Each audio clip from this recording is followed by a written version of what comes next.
सर्वप्रथम अपनी बातों को आरंभ करने से पहले दो शब्दावलियां जिनका प्रयोग मैंने इस व्याख्यान के शीर्षक के तौर पर किया है उसमें है, उसे स्पष्ट करना चाहूंगा। पहला पद है प्रथम राष्ट्रीय स्वाधीनता संग्राम। इससे अभिप्रेत है 1857 का महाविद्रोह। काफी स्वरूप को लेकर विवादास्पद रहा है, इसलिए इसे स्पष्ट कर लेना जरूरी था। फिर दूसरा शब्द है मिथिला। यह उत्तर बिहार का वह प्रशस्त मैदान है जिसके पश्चिम में गंडक नदी, पूरब में कोसी नदी एवं महानंदा नदी, दक्षिण में गंगा और उत्तर में हिमालय की तराई है।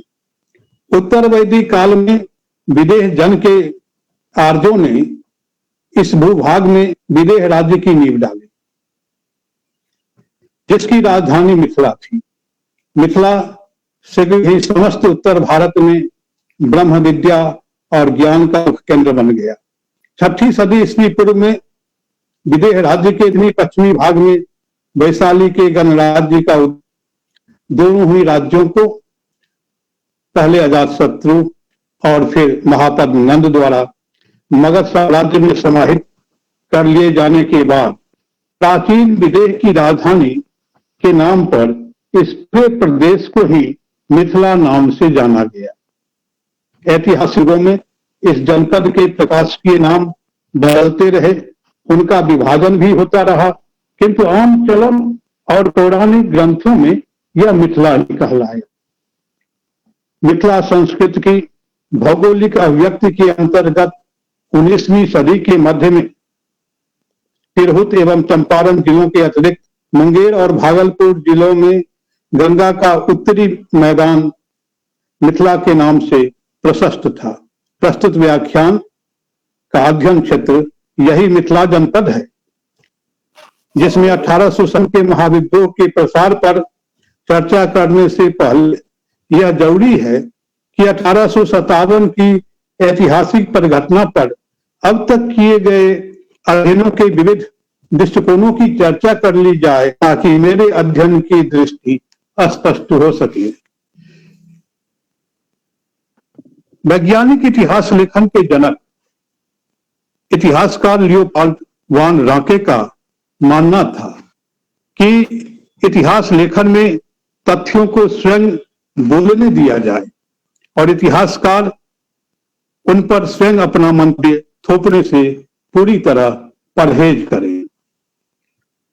रांके के समय से लेकर अब तक वैज्ञानिक एवं वस्तुनिष्ठ इतिहास लेखन का यह सूत्र वाक्य रहा है, लेकिन इसके विपरीत 1857 के महाविद्रोह के संबंध में तथ्यों के संकलन एवं संयोजन और आख्यानों की संरचना एवं व्याख्या में मनमानी की गई।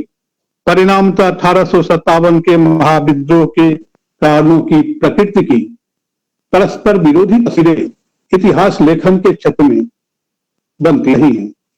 19वीं सदी में अंग्रेज इतिहासकारों और ईस्ट इंडिया कंपनी के पदाधिकारियों ने अपने प्रजातीय और साम्राज्यिक स्वार्थों के पूर्वाग्रह से ग्रस्त होकर 1857 की महान ऐतिहासिक परिघटना को महज सिपाही विद्रोह की संज्ञा प्रदान किया, जो कंपनी की वैध सत्ता के विरुद्ध कतिपय भारतीय सिपाहियों का विद्रोह था और जिसमें कंपनी राज में से असंतुष्ट उत्तर भारत के गिने चुने रजवाड़ों या बड़े जमींदारों ने सिपाहियों का साथ दिया था। यह अंग्रेज इतिहासकारों, भारत स्थित उनके पदाधिकारियों कम की दृष्टि थी।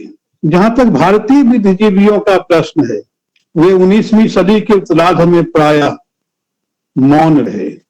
मौलाना अब्दुल कलाम आजाद के अनुसार यह ब्रिटिश राज का आतंक था जिसने उन्हें सदैव मौन रहने पर विवश किया। इसके विपरीत मेरा मानना है कि ब्रिटिश साम्राज्यवाद की अनुकंपा से पैदा हुआ नया अभिजन वर्ग था, जिसे ब्रिटिश राज के विरुद्ध किसी विद्रोह पर कुछ ऐसी बात कहने या लिखने की हिम्मत नहीं थी जो राज की छवि को धूमिल कर सकता हो।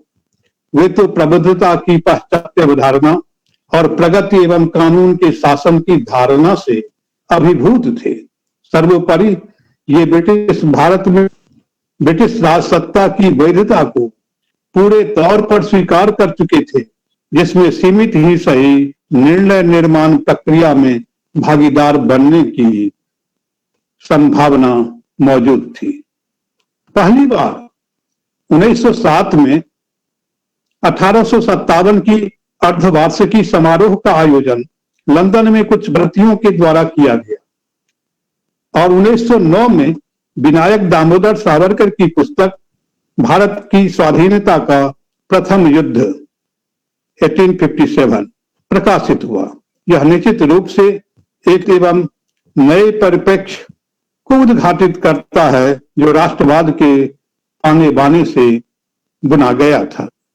भारत में यह दौर उदार राष्ट्रवाद का था, जिसके राजनेताओं का अंग्रेजों की न्यायप्रियता में अटूट विश्वास था।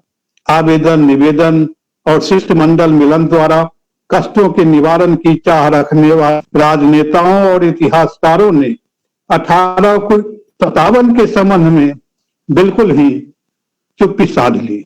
उन्होंने धन की निकासी, बृहत्तर भारत, प्राचीन भारत में गणतंत्र, स्वराज जैसे मुद्दों एवं सवालों के आधार पर भारत के आर्थिक, सांस्कृतिक एवं राजनीतिक राष्ट्रवाद को गढ़ने का प्रयास किया, जिसमें 1857 दिलचस्प ढंग से गायब था। स्पष्टतः महाविद्रोह को राष्ट्रवादी इतिहास लेखन में भी हाशिए पर डाल दिया गया। राष्ट्रीय आंदोलन के कतिपय उग्रवादी राजनेताओं, खासकर क्रांतिकारियों ने 1857 से प्रेरणा ली और सशस्त्र संग्राम की परंपरा को जारी रखा, जो लाला हरदयाल से लेकर भगत सिंह और चंद्रशेखर आजाद तक जारी रहा। भारत के राजनीतिक पटल पर गांधी के आने के बाद राष्ट्रीय आंदोलन को पूरी तरह अहिंसा और सत्याग्रह पर आधारित किया गया। धीरे धीरे राष्ट्रीय आंदोलन की इस धारा का जन समर्थन भी बढ़ता गया, लेकिन इसमें अहिंसा और सत्याग्रह का इतना अधिक था कि उसने 1857 की हिंसात्मक क्रांति को स्मरण रखने की अथवा प्रेरणा लेने की कोई गुंजाइश ही नहीं थी। इसे सभी ने अवज्ञा आंदोलन के दौरान चौरी चौरा कांड के तत्काल बाद परवान चढ़ रहे आंदोलन को वापस लेने अथवा भगत सिंह की फांसी की सजा को रद्द करने की सिफारिश से गांधी के इनकार के उदाहरणों से आसानी से समझा जा सकता है। बस्ता भारतीय राष्ट्रवाद को अपनी लेखनी से परवान चढ़ाने वाले रविन्द्रनाथ टैगोर से लेकर जवाहरलाल नेहरू तक, साहित्यकार भारतेंद्र हरिश्चंद्र से लेकर वीर रस के राष्ट्र कवि दिनकर तक सभी 1857 के संबंध में मौन ही रहे। आजादी के बाद भी लंबे समय तक 1857 के महाविद्रोह के संबंध में यह मौन साधना का व्रत जारी रहा और इसे विस्मृति के गर्त में जमींदोज कर दिया गया। 1857 के महाविद्रोह को स्मरण करने के लिए 1957 में 100वीं वर्षगांठ एक दुर्लभ क्षण था। सरकारी आयोजन और 1857 को स्मारित करने के तरीके में स्वाभाविकता और भावनात्मक अपील का नितांत अभाव था। भारत सरकार ने आयोजन में यह सतर्कता बरती कि ब्रिटिश सरकार से किसी प्रकार का मनोमालिन्य नहीं हो।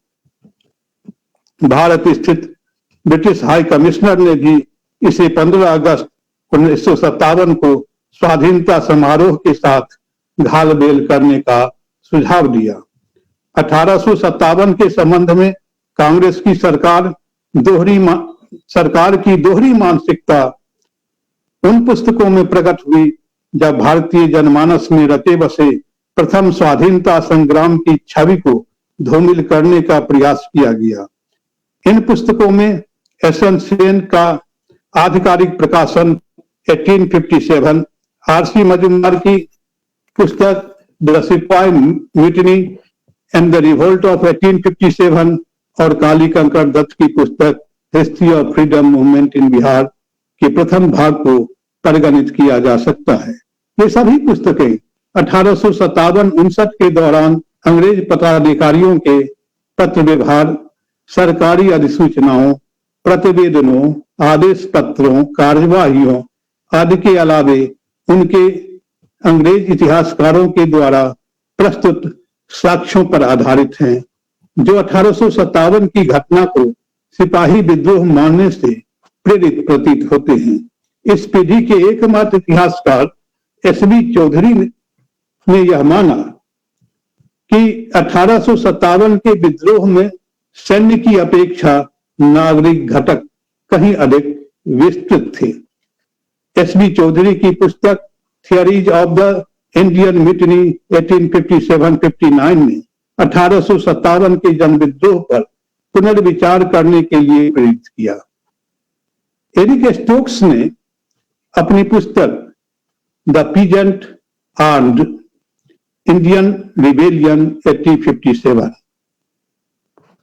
में 1857 के महाविद्रोह में शामिल सिपाहियों को वर्दीधारी किसान बतलाए और फिर ए.पी. थॉमसन द्वारा उद्घाटित यह नारा कि हिस्ट्री फ्रॉम बिलो ने 1857 की ऐतिहासिक परिघटना पर शोध, सर्वेक्षण, साक्ष्य संकलन, प्रकाशन आदि के एक बड़े आंदोलन को प्रेरित किया। 1857 पर प्रकाशित सामग्रियों की बाढ़ सी आ गई, जिसने पूरी तौर पर स्पष्ट कर दिया कि यह प्रथम राष्ट्रीय स्वाधीनता संग्राम था, जिसे 1907 में कभी वीर सावरकर ने सिद्ध करना चाहा था। इस आंदोलन की शुरुआत रुद्रांश मुखर्जी ने अवध इन रिवोल्ट 1857-58 और ताप्ती राय ने politics of a popular uprising Bundelkhand in 1857 जैसी पुस्तकों के प्रकाशन के माध्यम से की। अब यह बिल्कुल स्पष्ट हो गया कि यदि 1857 के महाविद्रोह के वास्तविक स्वरूप को समझना है तो यह क्षेत्रीय अध्ययनों के द्वारा ही संभव है। राजकीय अभिलेखागार केवल शासकीय साम्राज्यवादी दृष्टि ही प्रदान कर सकते हैं, जबकि जनमानस में रखी बसी स्मृतियां एवं सांस्कृतिक अवशेष 1857 के महाविद्रोह की राष्ट्रीय दृष्टि है, लोक दृष्टि है, जिसमें कोई पूर्वाग्रह नहीं, कोई छल नहीं, ब्रिटिश साम्राज्यवाद से लड़ रही जनता के सच्चे हृदय से पैदा हुई आवाज है। उल्लेखनीय है कि कंपनी शासन के विरुद्ध काफी लंबे समय से किसानों, कामगारों, शिल्पियों एवं मजदूरों के हृदय में असंतोष की आग सुलग रही थी। जैसा कि कहा जाता है कि उत्पीड़क सरकार, अत्याचारी जमींदार, शोषक सेठ साहूकार और बेईमान बनिया की चक्की में आम आदमी पिस रहे थे। गरीबी, बेरोजगारी, भूखमरी, ऋणग्रस्तता, करों के भारी बोझ और बेगारी एवं दासता की त्रासदी से त्रस्त जनता विद्रोह की बात जोह रही है, जोह रही थी। यही कारण है कि जब ईस्ट इंडिया कंपनी के भारतीय सिपाहियों ने विद्रोह का बिगुल फूका तो लगभग एक शताब्दी से संचित हो रहा असंतोष का घड़ा फूट गया और जंगल की आग की तरह महाविद्रोह भारत के विभिन्न भागों में फैल गया, जिसमें मिथिला परिक्षेत्र भी शामिल था। मिथिला में घनीभूत असंतोष का एक और विशेष कारण भी था।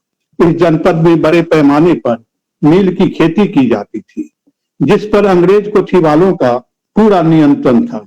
नील की फसल से जहां नील तैयार किया जाता था उसे कोठी कहते थे और कोठियों के मालिक अंग्रेज हुआ करते थे, जो किसानों से जबरिया नील की खेती करवाया करते थे।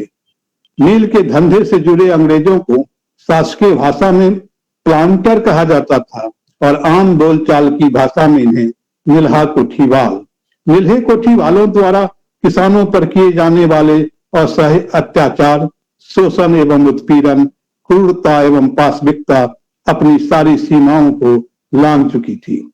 पूरे मिथिला में नील की कोठियों का संजाल फैला हुआ था। मिथिला के किसान इन नीलहे कोठी वालों से इतने पीड़ित थे और उनके विरुद्ध उनका क्रोध इतना प्रबल था कि जैसे ही 1857 के जुलाई में मिथिला के पश्चिमी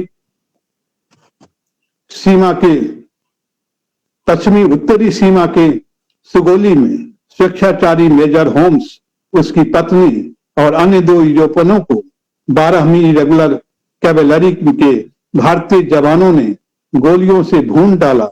किसानों के हृदय में सुलगती आग भड़क उठी।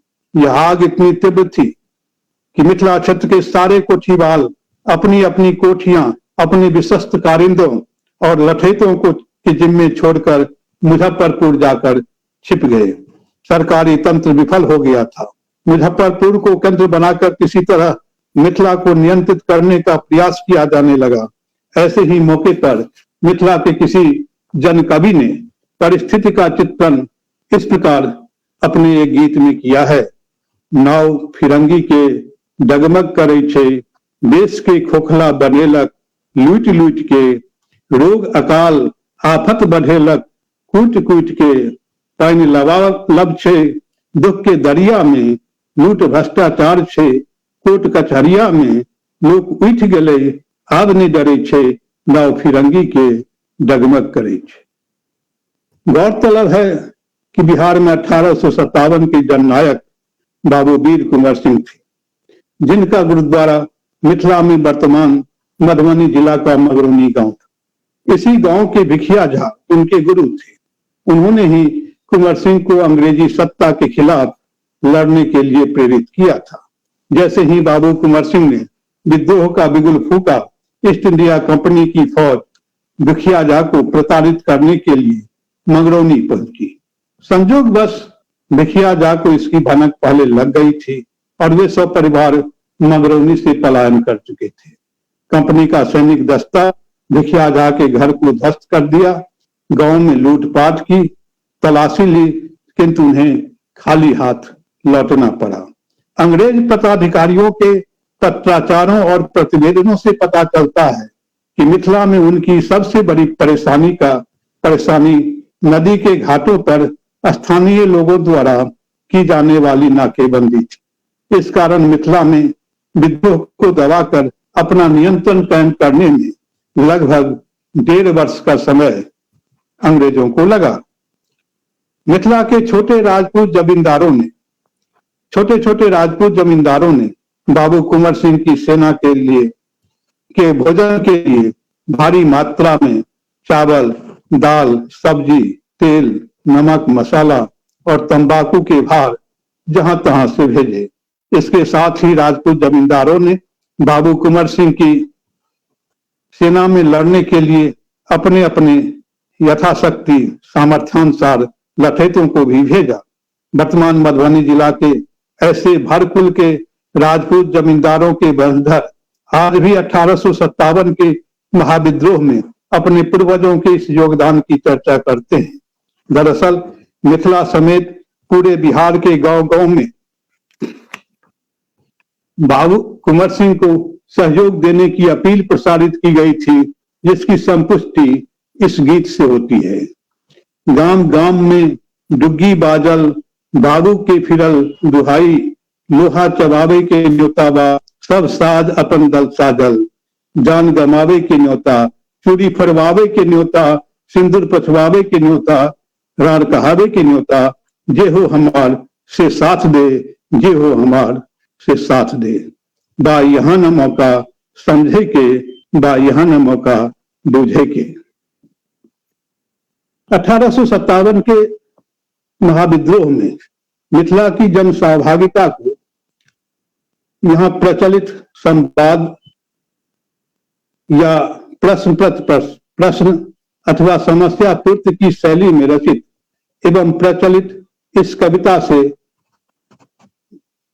भली भांति प्रमाणित किया जा सकता है, जिसमें प्रायः 2 पक्ष होते हैं या 2 व्यक्ति होते हैं। इसमें एक पक्ष के कहता है, अमर सिंह के कमर टुटलन कुंवर सिंह के बाण, पुछियन व दलभंजन सिंह का हर लड़ता की नाई। दूसरा पक्ष जवाब देता है, वह छोड़ता नहीं है दलभंजन सिंह पर। वह कहता है, हाथी बेचब घोड़ा बेचब सिपाही के खियायब, लड़ब नहीं तो कौरब की हंसी की करायब।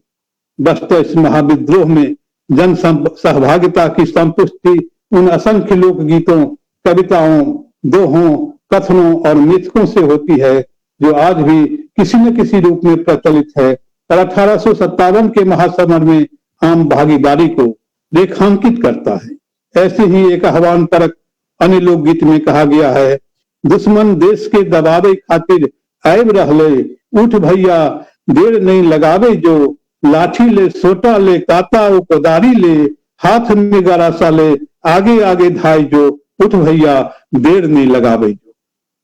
मौखिक इतिहास लेखन में परवर्ती साहित्य का भी उतना ही महत्व है जितना कि समकालीन लोक साहित्य का। मिथिला के लोक साहित्य में 1857 के महाविद्रोह की याद आज भी ताजा दम है। मुझे याद है बचपन में जब कबड्डी हम खेलते थे तो हमारा एक बहुत ही प्यारा सा ये, जिसमें कि ये एक कथन को बिना सांस तोड़े दोहराते हैं लोग, था, और वह था, चल कबड्डी आरा 57 गोली मारा। आरा जिसे कुंवर सिंह ने विजित किया था, 57 मतलब 57, तो चल कबड्डी आरा 57 गोली मारा। कबड्डी का यह वचन जो हम लोग बचपन में बोलते थे अंतिम सांस तक, सांस टूटने तक, वह आज भी कहीं न कहीं किसी रूप में प्रचलित होगा, ऐसा मुझे विश्वास है। इसी तरह मिथिला में प्रचलित पारंपरिक सोहर गीतों में कुंवर सिंह से संबंधित सोहर गीत बड़ी श्रद्धा के साथ मिथिला की महिलाएं गाती हैं। इसमें सोहर गीत में इस रीजन में और दूसरी जगह क्या है मुझे नहीं मालूम, महिलाएं रेखा रेखा कर धीरे धीरे गाती हैं और एक लाइन के बाद ललना रे शब्द जोड़ती हैं। एक ऐसे ही सोहर गीत में हमें मिलता है, यही दिन खड़ग उठेलन हमर बाबा कुंवर सिंह हो, ललना रे इष्ट छलन देशक सम्मान हिफाजत ओकर केलखिन है, धर्म संग गौवा गरीबनक माफिक जमीन जायदाद हो, अपन जान केलन कुर्बान हिफाजत जन जन हो, ललना रे। 1857 की यह स्मृति में सर्वाधिक संख्या में मिथिला में होली गीत उपलब्ध होते हैं जिन्हें फगुआ गीत कहा जाता है। उदाहरण के तौर पर मैं मिथिला में प्रचलित एक फगुआ गीत का उदाहरण देना चाहूंगा, हालांकि इसकी भरमार है, सर्वाधिक संख्या होली गीत की ही है। इस गीत में कहा गया है, चुनरी ने रंगायल केसर रंग में, चुनरी ने रंगायल केसर रंग में, जावत हुकुम फिरंगी के रहते, बाबू कुंवर सिंह के राज ने ऐते, चुनरी ने रंगायल केसर रंग में। 80 बरसक युवक लड़का अंग्रेजन के पाइन पिलल के, मर्दाना सन आन रखल के, चुनरी ने रंगायल केसर रंग में। मौखिक साक्ष्यों से जाहिर होता है कि 1857 के महाविद्रोह में मिथिला की जनभागीदारी विस्तृत एवं विशाल थी और सही मायने में प्रथम राष्ट्रीय स्वाधीनता संग्राम था। अभी माघ का महीना है और इसी माह में बसंत पंचमी के बाद पूरे देश में होली के गीत गाए जाते हैं और होली का एक रूप है जोगीरा।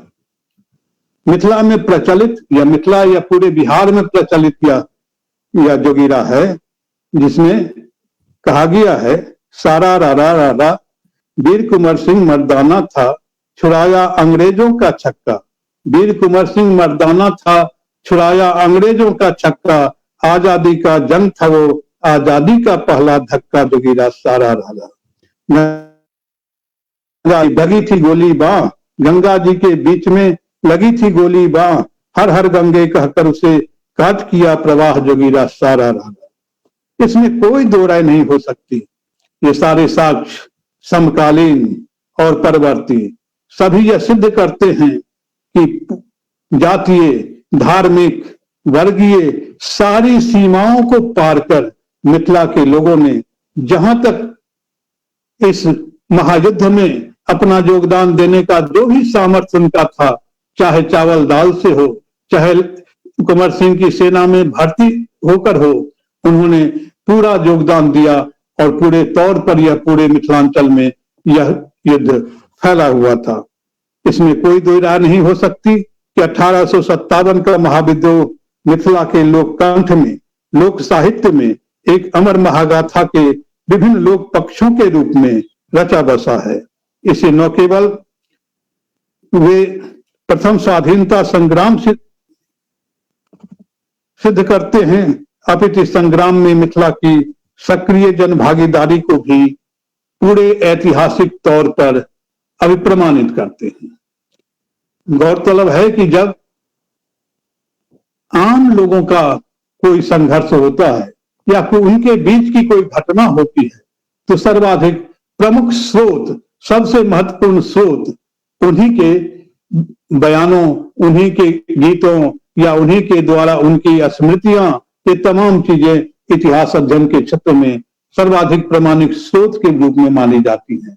हमने जिन गीतों की चर्चा की या जिन वाक्यों की चर्चा की, उससे यह पूरे तौर पर यह सिद्ध होता है कि 1857 का महाविद्रोह प्रथम राष्ट्रीय स्वाधीनता संग्राम था, जिसमें मिथिला के जन जन ने इसमें अपनी भागीदारी निभाई थी। धन्यवाद।